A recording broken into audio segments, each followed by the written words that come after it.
Energy আছে সবার মধ্যে? Yes, sir. আচ্ছা, আমাদের 4টে লেসন টেক্সট কমপ্লিট হয়েছে সুন্দরভাবে বুঝিয়ে। 4টে লেসনের গ্রামার কমপ্লিট হয়েছে, তাই তো? এবার আমরা কি করব? 4টে লেসনের প্রশ্ন উত্তর। পুরো পিডিএফটা থাকবে 4টে লেসনের, যার মধ্যে টেক্সচুয়াল অ্যাক্টিভিটিস রয়েছে, ট্রু ফলস রয়েছে, ওয়ান লাইনার প্রশ্ন উত্তর রয়েছে। টেক্সচুয়াল অ্যাক্টিভিটিগুলোকে এক জায়গায় করেছি। তোমরা যারা অনলাইন ক্লাস করছো তোমাদেরকে এই পিডিএফটা দিয়ে দেওয়া হবে। এর মধ্যে শুধুমাত্র টেক্সচুয়াল জিনিসগুলো আছে, মানে টেক্সচুয়াল জিনিস, মানে গ্রামার থাকবে না।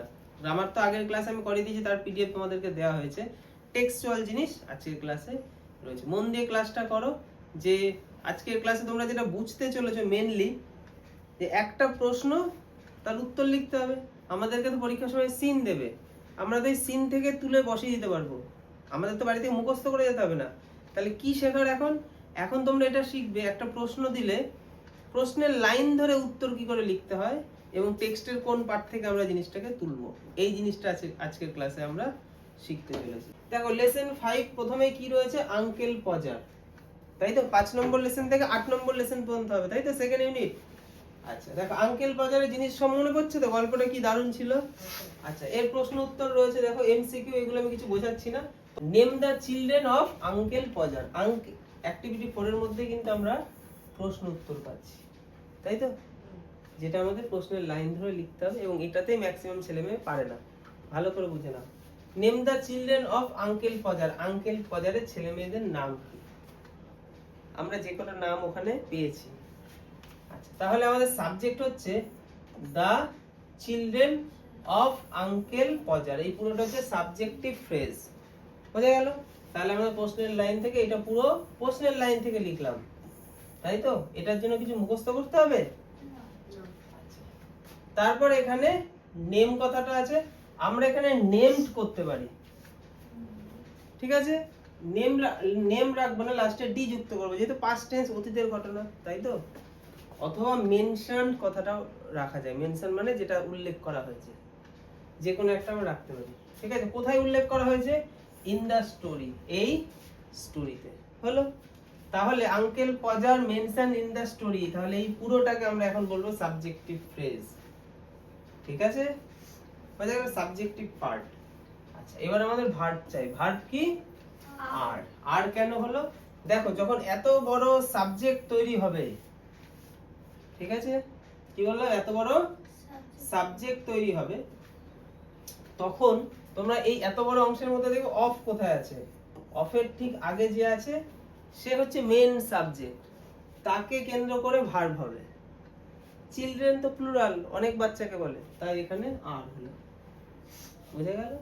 আচ্ছা, এবার আমরা দুটো নামই কিন্তু পেয়েছি, একটা হচ্ছে উইল পেয়েছি আর একটা হচ্ছে টম পেয়েছি। বাকি ছেলে মেয়েগুলোও আছে, কিন্তু তাদের নাম কিন্তু আমরা জানতে পারিনি। তো এখানে আমরা নেমড কথাটা লিখবো না, মেনশন ইন দা স্টোরি লিখবো। কারণ নেমড লিখলে যতগুলো বাচ্চা আছে সবার নাম লিখতে হবে, সবার নাম তো আমরা জানতে পারিনি। তাই এইখানে এইটুকু অংশ লিখতে হবে, মেনশন ইন দা স্টোরি, মানে স্টোরিতে মেনশন করা হয়েছে, মানে উল্লেখ করা হয়েছে। বাকি বাচ্চাগুলোও ছিল, কিন্তু তাদের নাম উল্লেখ করা হয়নি। তারপর দেখো, what did uncle পজার ask the children to bring for him.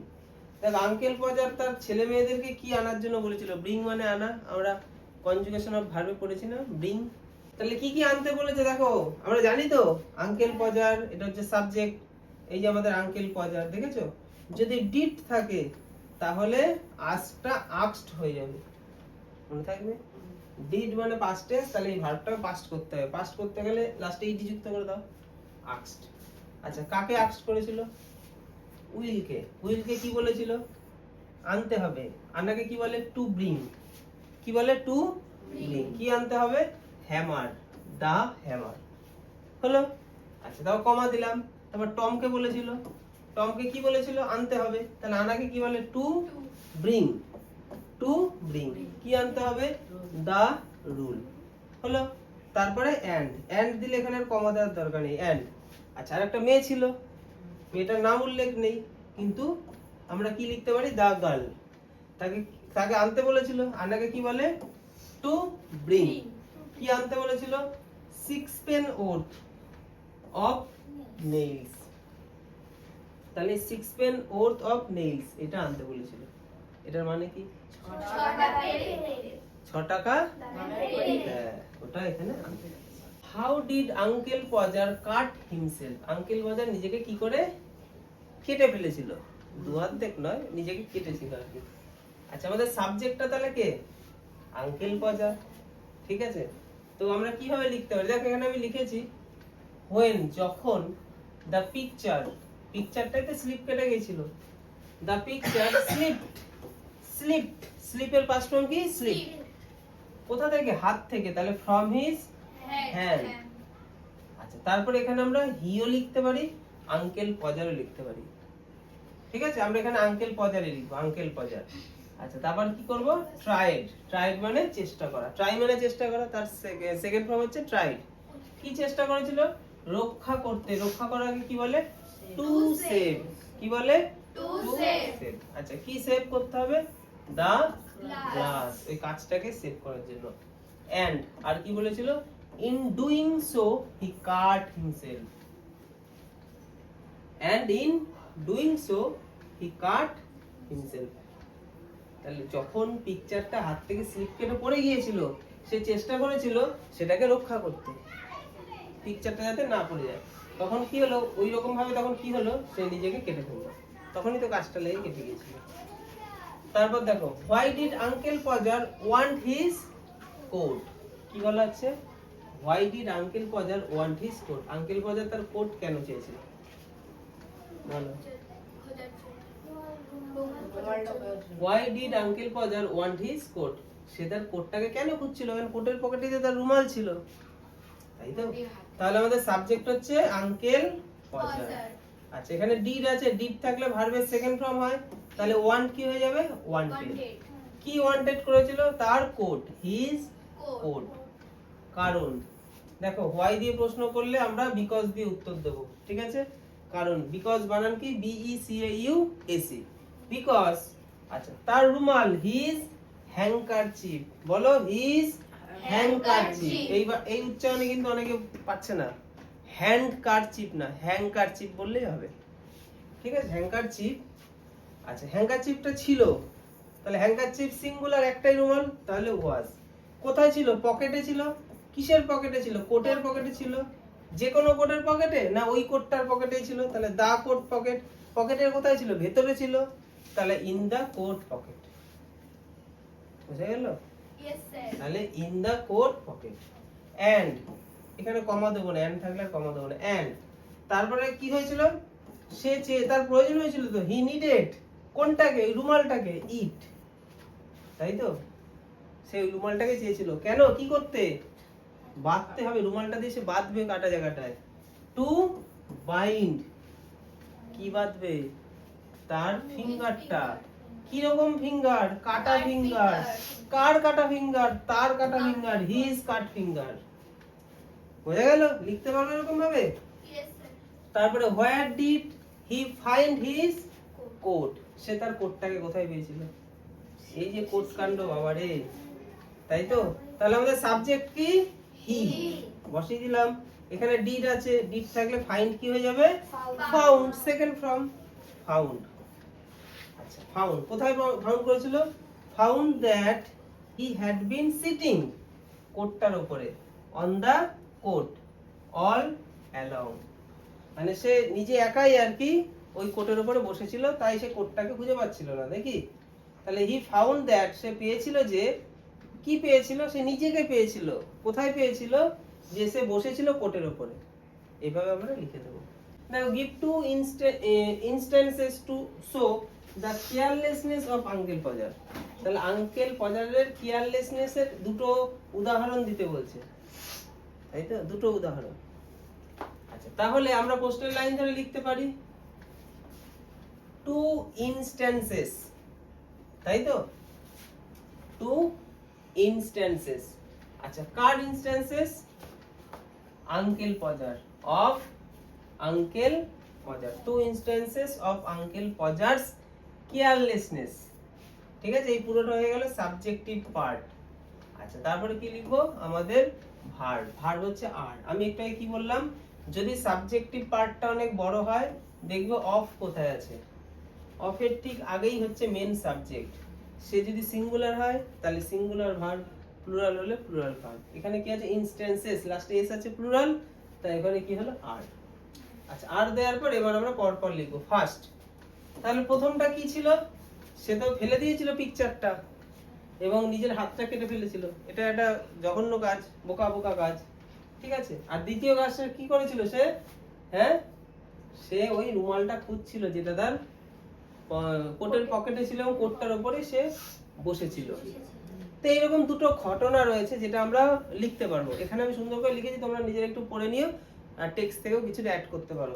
What did aunt Podger observe after uncle Podger smashed his thumb? মানে বলো,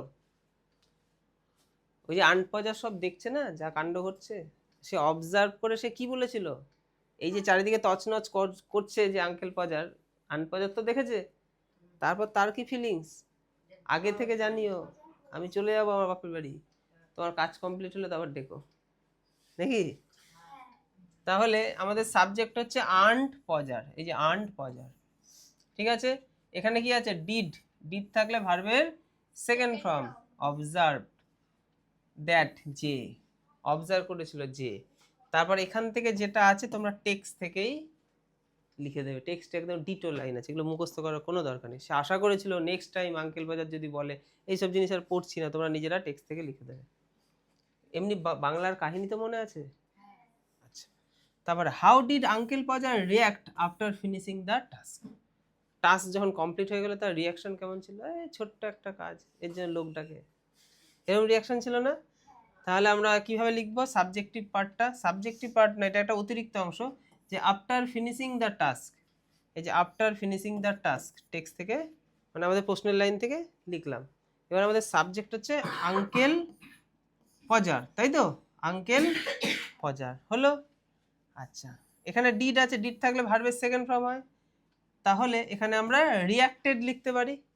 আমি এখানে লিখেছি লুকড, ঠিক আছে। তো লুক দিয়ে হবে, লুকড যেটাই লিখি ভার্বের সেকেন্ড ফর্ম হবে।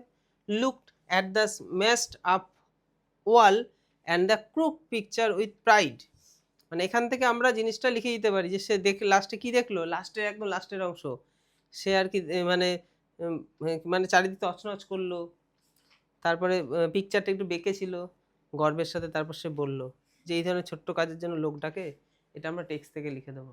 শুধু আমরা স্টার্টিংটা ঠিক রাখবো, এখান থেকে এটা এটা ঠিক রেখে বাদ বাকিটা টেক্সট থেকে তুলে দেবো। সি পর্যন্ত হলো, ডি এরটা কিন্তু আমাদের এখানে নেই, তোমরা নিজেরা করে নেবে, ডিটা তো ইম্পর্টেন্ট নয় তাই দিইনি। আচ্ছা, দ্য ভ্যাগাবন্ড, ভ্যাগাবন্ড আমাদের মনে পড়ছে তো? তাহলে ভ্যাগাবন্ডের এই যে প্রশ্নগুলো, এগুলো তোমরা নিজেরা করে নেবে, একদম সোজা। আমি শুধু প্রশ্ন উত্তরের পার্টটার দিকে যাব। প্রশ্ন উত্তরের পার্টটা কোথায়? 4 এটা আছে, তাই তো? আমি চাই না সাধারণ জীবন কাটাতে, আমি চাই ঘুরে ঘুরে বেড়াতে। এই ভ্যাগাবন্ডের জীবন যদি আমাদের এই সময় দিত মা বাবা, বাবা রে কি শান্তি, কি শান্তি, তাই না? ওম শান্তি। আচ্ছা, what kind of life does the vagabond want? এখনকার ছেলেমেয়েরা ভ্যাগাবন্ডের সেই লাইফ চায়ও না। এখন ছেলেমেয়েরা চায় ঘুরে ঘুরে বেড়াতে না দিলেও হবে, ঘরে ফোনটা দাও, ওটাই আমার ভবঘুরের জীবন। What kind of life does the vagabond want? তাহলে ভ্যাগাবন্ড কি ধরনের লাইফ চায়? তাহলে আমাদের সাবজেক্ট হচ্ছে দ্য ভ্যাগাবন্ড, লিখে দিলাম। ডাজ আছে, ডাজ থাকলে ভার্বের ফার্স্ট ফর্মের সাথে এস বাই এস বসবে, ওটা ডিড ছিল, সেকেন্ড ফর্ম হয়েছে, এটা ডাজ। ডাজ থাকলে এখানে যে ভার্বটা থাকবে তার সাথে এস বাই এস বসবে। যদি ডু থাকতো তাহলে ভার্বটা যা আছে তাই থাকতো। এই ছোট্ট ছোট্ট জিনিসগুলো বুঝতে হবে। আচ্ছা, তাহলে আমরা ওয়ান্টকে কি লিখবো? ওয়ান্টস, ঠিক আছে। আচ্ছা, সে কি চেয়েছিল? এবার সে যেটা চেয়েছিল সেটা আমরা টেক্সট থেকে পুরো তুলে দেবো। একটা কেয়ার ফ্রি লাইফ, তাই তো, অ্যান্ড ওয়ান্ডারিং লাইফ, মানে ঘুরে ঘুরে বেড়াবে, দেখবে চারিদিক, এবং ক্লোজ টু নেচার, নেচারের কাছাকাছি থাকবে। এগুলো আমি আর পড়াচ্ছি না, তোমরা টেক্সট থেকে লিখে নেবে। তারপরে দেখো, what are the things that do not interest the vagabond? কি বলা হচ্ছে? What are the things that do not interest the vagabond? Vagabond কোন জিনিসটায় কোনো ইন্টারেস্ট পেত না, পছন্দ করতো না? কোনটাই পছন্দ করতো না? দেখো, এই যে হোয়াট দিয়ে প্রশ্ন হয়েছে, হোয়াটের জায়গায় আমরা উত্তরটা লিখে দেবো, তাহলে তো হয়ে যাবে, কমা দিয়ে কমা দিয়ে। এখানে যেহেতু আর আছে তার মানে অনেক কটাই হবে, তাহলে কমা দিয়ে লিখবো। কি কি? একটা হচ্ছে ওয়েলথ, মানে ধন সম্পদ, এটা হচ্ছে হোপ মানে আশা, লাভ মানে ভালোবাসা, আচ্ছা, অ্যান্ড ইভেন ফ্রেন্ডস, আর কি বন্ধু বান্ধব, তাই তো হলো। আচ্ছা, do not interest the vagabond, vagabond এগুলোতে কোনো ইন্টারেস্ট ফিল করতো না। আমরা এই জায়গা থেকে এটা না লিখলেও হবে, আমরা এইগুলো কমা দিয়ে লিখবো, ঠিক আছে। লেখার পরে এখানে কি লিখবো, আর, এই যে আর থেকে, এই যে আর থেকে পুরোটা লিখে দেবো। কি লিখবো, এই সব কটা কমা দিয়ে লেখার পর লিখবো are the things that do not interest the vagabond, অথবা আমি যেটা করেছি আমি do not interest the vagabond এইটুকু লিখেছি, এইটুকু পার্ট আর লিখিনি, যেমন তেমন ভাবে লেখা যায়। আচ্ছা, এখানে কি বলছে, what would the vagabond do when winter falls, যখন উইন্টার নামে, যখন উইন্টার ফল করে, তাহলে what would the vagabond do, vagabond তখন কি করে, মানে উইন্টারের সময় সে কি ঘরে ঢুকে যায়, ঘরে ঢোকে না, সে তখনও কিন্তু চায় প্রকৃতির কোলেই থাকতে। বলছে ইভেন হোয়েন উইন্টার ফলস, যখন উইন্টার পড়বে, and the fields are frosty, এবং চারিদিকটা হয়ে যাবে কি বরফে আচ্ছন্ন, দ্য ভ্যাগাবন্ড, আমাদের ভ্যাগাবন্ড কি করবে, will not give up his wandering life, সে তার ভবঘুরে জীবন কিন্তু কি গিভ আপ করবে না, এই যে গিভ আপ মানে ছেড়ে দেওয়া, গিভ আপ কিন্তু করবে না, and will not seek shelter indoor, এবং ভেতরের দিকে কোনো শেল্টারও সে খুঁজবে না, সে কিন্তু তখনও রাস্তাতেই থাকতে চায়। তারপর দেখো, how does the poet describe a field in autumn, অটামের সময় প্রাকৃতিক পরিবেশের বর্ণনা জানতে চাইছে কবি, কবি জানতে চাইছে না, আমাদেরকে বলতে হবে। তাহলে how does the poet describe, মানে পোয়েট কিভাবে ডেসক্রাইব বর্ণনা করেছে, ঠিক আছে, অটামের সময়টা। দেখো আমাদের সাবজেক্ট হচ্ছে দা পোয়েট, তাই তো লিখে দিলাম, ডাজ আছে, ডাজ থাকলে কি হবে, ভার্বের শেষে এস বাই এস বসবে, তাহলে কি লিখবো, ডেসক্রাইবস কি সম্বন্ধে বলেছে, ফিল্ড সম্বন্ধে বলেছে, তাহলে এখানে এ ফিল্ড ছিল, আমরা দা ফিল্ড লিখবো, ঠিক আছে, অথবা এই ফিল্ডও লিখতে পারি। আচ্ছা, ইন অটাম, ইন অটাম, আচ্ছা, তারপর এখান থেকে এটুকু আমরা টেক্সট থেকে লিখে দিতে পারবো, as mill where the birds are silent and the finger becomes blue with cold, এটা পুরো টেক্সট থেকেই লিখতে পারবো। তারপর why does the poet repeat the second stanza once again, ওই যে দ্বিতীয় স্ট্যাঞ্জাটা সে বারবার রিপিট করছিল কেন, কোন স্ট্যাঞ্জাটা বলো দেখি, সেকেন্ড স্ট্যাঞ্জাটা, মানে সেকেন্ড পুরোটাই, যে এইটা আবার কোথায় আছে, লাস্টেও তো আছে, তাহলে এটাকে কেন জোর দিল, কেন জোর দিচ্ছে, দেখো আমাদের সাবজেক্ট হচ্ছে কে, দা পোয়েট, এখানে ডাজ আছে, ডাজ থাকলে রিপিট কি হবে, repeats the second stanza, the second stanza, ঠিক আছে। আচ্ছা, এবার এখান থেকে আমরা লিখবো, কি লিখবো, টু এমফাসাইজ, এমফাসাইজ মানে জোর দেওয়া, কি জোর দেবে, হিজ ফার্ম ডিটারমিনেশন, ফার্ম মানে এত স্ট্রং, ডিটারমিনেশন মানে সে যে এটাই চাইছে, জোর দিয়ে বোঝানোর জন্য এটা বলছে, and his undying love for a nomadic life, এবং ভীষণ পরিমাণে সে যে এই জীবনটাকে ভালোবাসে, সেটাই জোর দিয়ে আমাদেরকে বোঝাতে চাইছে।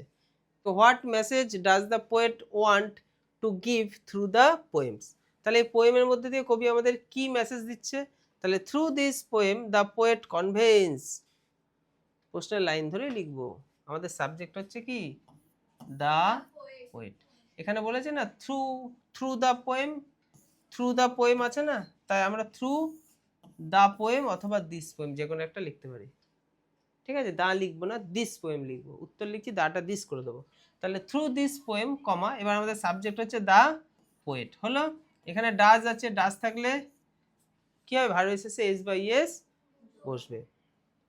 আচ্ছা, তো আমরা এখানে ওয়ান্টস লিখতে পারি অথবা কনভেস, দুটোই লেখা যায়, কনভেস মানে বর্ণনা দেওয়া, কনভে করা, বলা, ওয়ান্টস মানে চাওয়া, অর্থ এক নয় কিন্তু সেন্স একই রকম হচ্ছে, ঠিক আছে, আমরা কনভেই লিখবো, আমরা ওয়ান্টস লিখবো না, তবে যেটাই লিখবো ভার্বের, এই যে ডাজ ছিল তাই এস বাই এস বসবে। কনভেস কি করেছিল, একটা মেসেজ দিতে চেয়েছিল, of seeking true freedom and finding joy in the simplicity of nature away from materialistic desire, এটা আমরা টেক্সটে পাবো না, এটা এখান থেকে নিয়ে তোমাদেরকে মনে রাখতে হবে। তাহলে এখানে কবি এই মেসেজটাই দিতে চাইছিল যে কি চাইছিল, স্বাধীনতা, স্বাধীনতার আনন্দ, প্রকৃতির কাছে থাকা, একদম সাধারণ একটা জীবনযাপন, সাধারণভাবে সমস্ত কিছুকে ভালোবাসা, মেটেরিয়ালিস্টিক জিনিস নিয়ে বেশি মোহ আচ্ছন্ন না হওয়া, এই সমস্ত কবি। এখানে মেটেরিয়ালিস্টিক জিনিস মানে কি, যে কোনো জিনিস যেটা আমরা চাই, শুধু টাকা দিয়ে কিনি, আবার একটা হয়ে গেলে আবার অন্য একটা চাই, সেই সব জিনিসগুলোর প্রতি ভালোবাসা তার ছিল না। সে তো এইসব কিছুই চাইতো না। সে চাইছে যে আমি যে ঘুরবো, আমাকে একটা বাইক দাও, আমার একটা প্লেন দাও, কিচ্ছু চাইছে না। ওগুলো হচ্ছে মেটেরিয়ালিস্টিক জিনিস। এবার লেসন 7, মগলি অ্যামং দ্য উলফস। তাহলে উলফসদের মাঝখানে কে রয়েছে? মোগলি। মনে পড়ছে? নেকড়ের দলে একটা বাচ্চা, যাকে ব্যাং বললো, ব্যাং নামের একটা বাচ্চা, তাই তো, বাস করতে শুরু করলো। এগুলো তোমরা নিজেরাই পারবে। আচ্ছা, তারপরে তুলতে তুলতে তুলতে তুলতে অ্যাক্টিভিটি 3-তে আছে প্রশ্ন উত্তর। ঠিক আছে। How did father wolf come out of sleepiness? তাহলে আমাদের ফাদার উলফ তার স্লিপিনেস কাটাতো কিভাবে? তাহলে আমাদের সাবজেক্ট হচ্ছে ফাদার উলফ, হলো। আচ্ছা, এই যে ফাদার উলফ হচ্ছে আমাদের সাবজেক্ট, ডিড আছে, ডিড থাকলে ভার্বের সেকেন্ড ফর্ম, তাই তো। আচ্ছা, তাহলে আমরা কিভাবে লিখবো? অনেক রকম ভাবে লেখা যায়। তো আমরা ডাইরেক্ট উত্তরে যেতে পারি। আমরা তো দেখতেই পেলাম, একদম টেক্সটের প্রথম দিকে তো ছিল, ওখান থেকে পুরো লিখে দেওয়া যায়। এখানে কিছু সাবজেক্টটাকে ঠিক রাখতে। ফাদার উলফ স্ক্র্যাচড, সে স্ক্র্যাচ করেছিল কাকে? নিজেকে, হিমসেলফ। হাই তুলেছিল, yawned, and spread out his paws, এবং তার থাবাটাকে ছড়িয়েছিল। এই জিনিসগুলো আর বলার দরকার নেই যারা টেক্সটটা ভালো করে পড়েছে, তাই না? এটা পুরো প্রথম দিকের ওই লাইন ডিটো লিখে দিলেই হবে। তারপর why are the animals scared of the Jekyll? ওই শিয়ালটাকে কেন ভয় পায় বাকি সব? বাঘও ভয় পায়। হ্যাঁ, ও যখন ছুটতে ছুটতে ছুটতে যা পায় তাকেই কামড়ায়। গাছকেও কামড়ায়, পাথরকেও কামড়ায়, কারোর মাথাও কামড়ায়, কারোর মুখও কামড়ায়। মাথা খারাপ হয়ে গেল, সবাইকে তখন ও ছাড়ে না। তাহলে the animals are scared of jackal. দেখো, এই যে আমাদের সাবজেক্ট হচ্ছে দ্য অ্যানিমেলস, দ্য অ্যানিমেলস। আর আর যেমন আছে লিখে দেবো, স্কেয়ার্ড যেমন আছে লিখে দেবো, অফ দ্য জ্যাকেল, বিকজ, কারণ। হোয়াই দিয়ে প্রশ্ন থাকলে বিকজ দিয়ে উত্তর লিখবো। কারণ, কারণটা কি? দেখো, এখানে প্রশ্নবোধক ছিল বলে আরটা আগে ছিল, আমি এবার উত্তর লিখছি। তো এই যে অ্যামিজার থাকলে তখন আমরা সাবজেক্টের পরে অ্যামিজারটা বসিয়ে, ভার্বের যেরকম ফর্ম আছে সেটা বসিয়ে কমপ্লিট করে, হোয়াই দিয়ে প্রশ্ন থাকলে বিকজ দিয়ে উত্তর দিয়ে, তারপরে আমরা এখান থেকে এই জিনিসটা আমরা টেক্সট থেকে লিখবো। এটা আমি আর কিছু বলবো না, টেক্সটে যা আছে ডিটো লিখতে হবে। তোমাদেরকে জানতে হবে টেক্সটে কোথায় কি আছে, জানি তো। What was the law of the jungle? জঙ্গলের ল কি ছিল? যে কেউ কারোর জায়গায় গিয়ে শিকার করতে পারবে না, মানুষের বাচ্চাকেও শিকার করা যাবে না, এরকম ল ছিল। তাহলে আমাদের সাবজেক্ট হচ্ছে the law of the jungle. তাহলে সাবজেক্টিভ ফ্রেজ হচ্ছে the law of the jungle, হলো। দিয়ে আমরা তারপরে উত্তর লিখব। আচ্ছা, উত্তরটা দেখো, ফরবেড মানে মানা বা নিষেধ রয়েছে। কি নিষেধ রয়েছে? এভরি বিস্ট, বিস্ট মানে পশু, তাই তো, প্রত্যেকটা পশু, to change his quarters without due warning.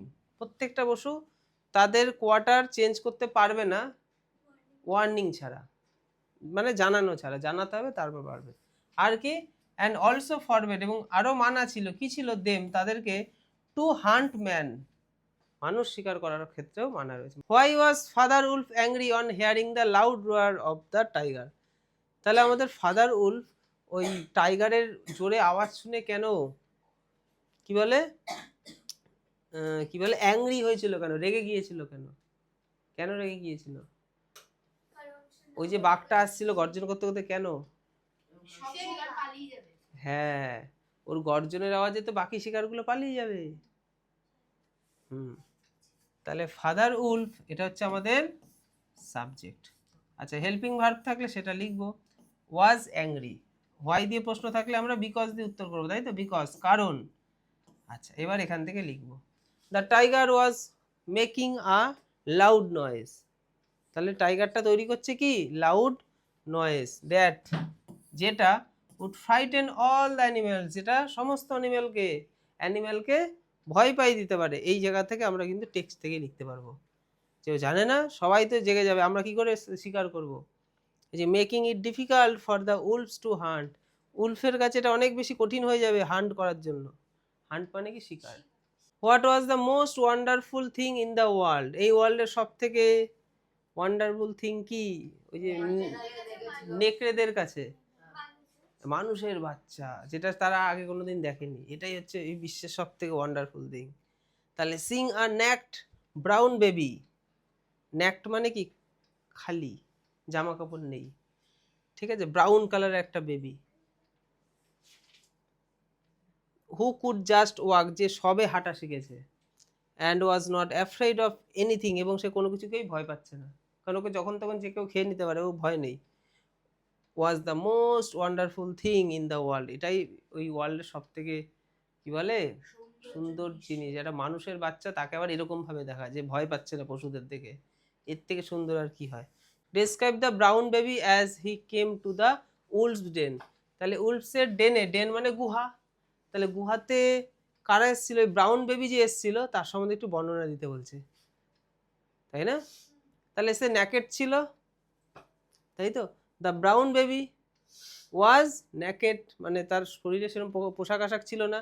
Could just walk, সবে হাঁটা শিখেছিল। And was soft and dimpled, একদম নমনীয় টাইপের ছিল। আর কি? He looked up into father wolf face and laughed, সে ফাদার উলফের মুখের দিকে তাকিয়েছিল আর হাসছিল। কোনো মানুষ নেকড়ের মুখের দিকে তাকে হাসে? তো এটাই ছিল একটা অন্যরকম ব্যাপার। Where were the parents of the man cub, তাহলে ম্যান কাবের প্যারেন্টস কোথায় গিয়েছিল? ওই যে শের খান শিকার করতে এসেছিল ওদেরকে জঙ্গলে, তো ওরা ঝেড়ে দৌড়, বাচ্চাটাকে ছেড়ে দিয়েই, ঠিক আছে। তাহলে আমরা কি লিখবো? The parents of the man cub had run away in fear, ভয়েই রান অ্যাওয়ে করেছে। When Shere Khan attacked their camp, যখন শের খান ক্যাম্প অ্যাটাক করেছিল। আচ্ছা, তারপরে বাকি প্রশ্নগুলো আমি জাস্ট একটু হালকা হালকা উপর দিয়ে পড়ে দিচ্ছি, তোমরা নিজেরা একটু বুঝে নাও, বাড়িতে করে আনবে। তোমরা যারা অনলাইন ক্লাস করছো, তোমরা পুরো পিডিএফটা পাবে।